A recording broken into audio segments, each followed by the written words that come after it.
పోలవరం ప్రాజెక్టును నిర్దేశిత గడువులోగా పూర్తి చేసేందుకు సహాయ సహకారాలు అందజేస్తామని కేంద్ర జలశక్తి మంత్రి సిఆర్ పటేల్ హామీ ఇచ్చినట్లుగా రాష్ట్ర జలవనరుల శాఖ మంత్రి నిమ్మల రామానాయుడు తెలిపారు.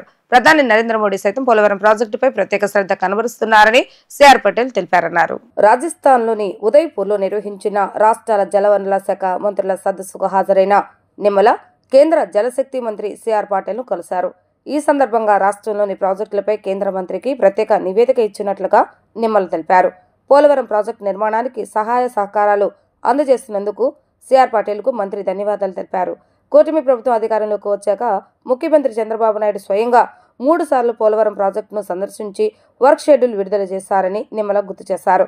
2025 డిసెంబర్ నాటికి డయాఫ్రమ్ వాల్ నిర్మాణం, 2027 డిసెంబర్ పోలవరం ప్రాజెక్టు నిర్మాణం పూర్తి చేసేలా ఎప్పటికప్పుడు అధికారులు ఏజెన్సీలతో సీఎం రివ్యూలు చేస్తున్నారని మంత్రి నిమ్మల రామానాయుడు వివరించారు.